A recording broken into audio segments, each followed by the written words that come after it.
হু হু করে বাড়ছে ডেঙ্গু রোগীর সংখ্যা। তাই আমাদেরকে একটু সচেতন থাকতে হবে। দিনের বেলা যখন আমরা ঘুমাবো বা বাচ্চাদেরকে ঘুম পাড়াবো, মশারি টানিয়ে ঘুম পাড়াতে হবে। আসসালামু আলাইকুম ভিউয়ার্স, আমি শারমিন আক্তার।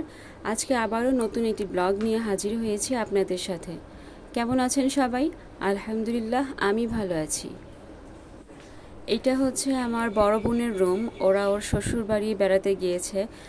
মাহিমের এসএসসি পরীক্ষা হয়েছে, এরপর থেকে আর যাওয়া হয়নি। তো এই ঈদের ছুটিতে এখন বেড়াতে গিয়েছে, আর ঘরের অবস্থা একদমই খারাপ, তাই একটু গুছাই দিচ্ছি আমি।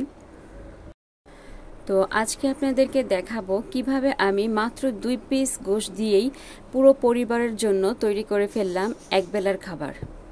আর তাছাড়া টানা কয়েকদিন একদম পোলাও মাংস এগুলো খেতে খেতে বোরিং হয়ে গিয়েছি। তো মাংস ছাড়া তো এখন চলেই না, যেহেতু কোরবানির সিজন চলছে। তাই 2 পিস গোশত দিয়ে বানিয়ে ফেললাম একটি অসাধারণ রেসিপি। তো তার আগে আমি খুদের ভাত রান্না করছি। খুদের ভাতটা কিন্তু বৃষ্টির মধ্যে খেতে অনেকটাই ভালো লাগে, তাই ফাতিহার বাবা বলছিল যে খুদের ভাত রান্না করতে। এখানে আমি আদা বাটা দিয়ে দিব আর পরিমাণ মতো রসুন বাটা দিয়ে দিব।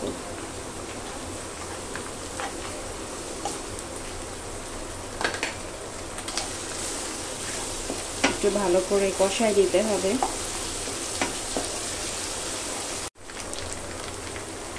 তো এখন আমি চাউলগুলো দিয়ে দিব।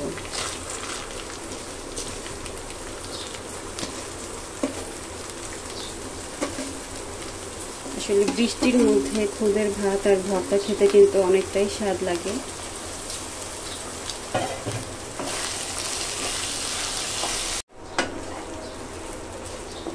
একটু কিছু সময় ধরে ভেজে নিতে হবে।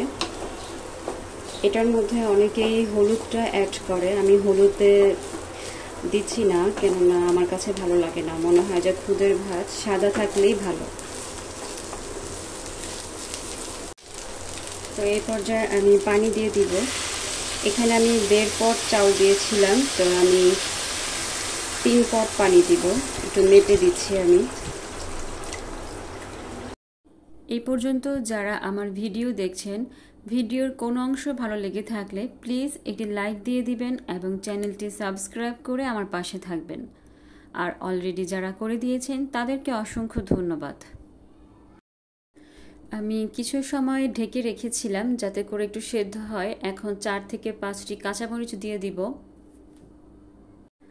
খুদের ভাত কিন্তু আমাদের বাসার সবার পছন্দ, শুধুমাত্র আমার আম্মা ছাড়া। আম্মা খুদের ভাত একেবারেই পছন্দ করে না। এখানে আমি সামান্য পরিমাণ ঘি দিয়ে দিচ্ছি। এটা একদমই অপশনাল, আপনারা চাইলে নাও দিতে পারেন।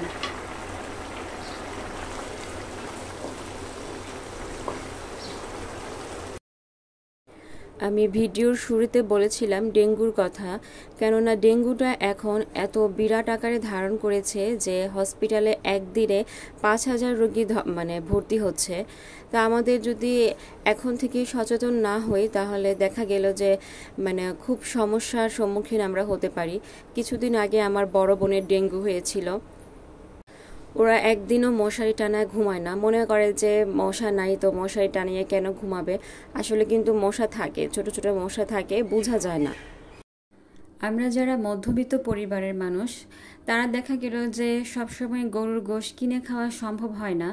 তো এখন তো কোরবানি, এখন তো সবার ঘরে ঘরে গোশত রয়েছে। তো যখন আমরা কিনে খাই তখন যদি 1-2টা পিস রেখে দিই, তো ওই সময় এভাবে যদি আমরা রেসিপিটা বানিয়ে ফেলি, পুরো একদিনে একটা পরিবারের মানুষ খেয়ে ফেলতে পারবে।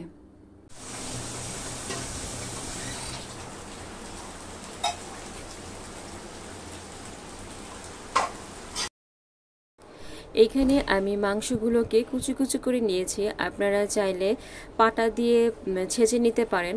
আর এখানে পেঁয়াজ আর রসুনগুলো হালকা ভেজে নিয়েছি, এখন গোশের সাথে আবারও ভাজবো।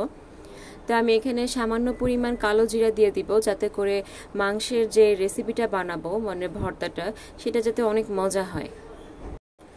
ঝাল ঝাল করার জন্য 4 থেকে 5টি কাঁচামরিচ দিয়ে দিয়েছি। আমাদের যেহেতু বাসায় বাচ্চারা খায়, এই জন্য খুব বেশি ঝাল দিই না, 5-6টি দিই। আর সরিষার তেল দিয়ে দিয়েছি। এখন সম্পূর্ণ মশলাগুলো গরুর মাংসের সাথে মিশিয়ে ভেজে নিব। আর মশলাগুলো একসাথে করে ভেজে লবণ দিয়ে দিতে হবে।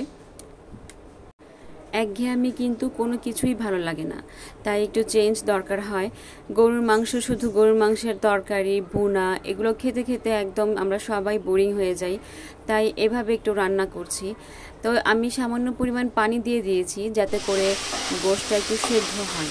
তো এইটা আপনারা আরও শুকাতে পারেন, আর যদি বেশি ভাজা ভাজা করতে চান, আমি বেশি ভাজা ভাজা করবো না, একটু নরম রাখবো।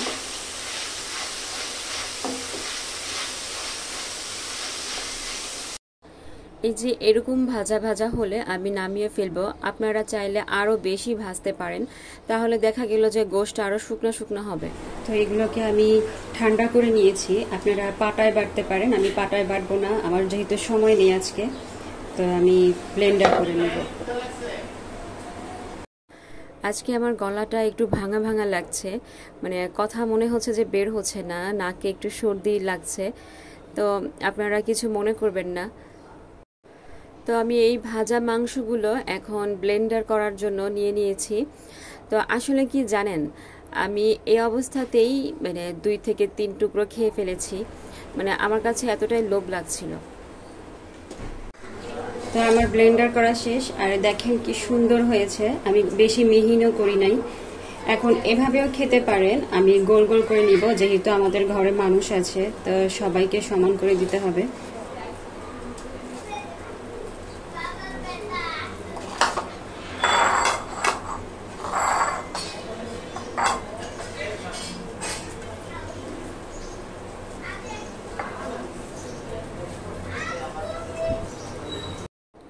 আরও 2 প্রকারের ভর্তা বানানো হয়েছে, একটা হচ্ছে কাঁঠালের বিচির ভর্তা, আর একটা হচ্ছে শুটকির ভর্তা বরবটি দিয়ে।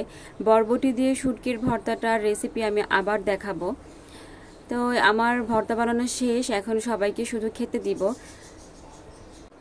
এই খুদের ভাতগুলো আমি আমার বোনের শ্বশুর বাড়ি থেকে আনি, আমার শাশুড়ি বছরে একবার নিয়ে আসে, ওইগুলোও ভালো, ওনাদের চালগুলো অনেক ফ্রেশ থাকে। আর যারা মনে করেন যে মানে যাদের গ্রামে থেকে আনতে পারবেন না, তারা আপনাদের কাছে যে মুদির দোকান আছে বা বাজারে গিয়ে যদি বলেন যে আমাদেরকে খুদের চাউল দেন, ওনারাও দিয়ে দিবে, ওনাদের কাছেও এগুলো থাকে।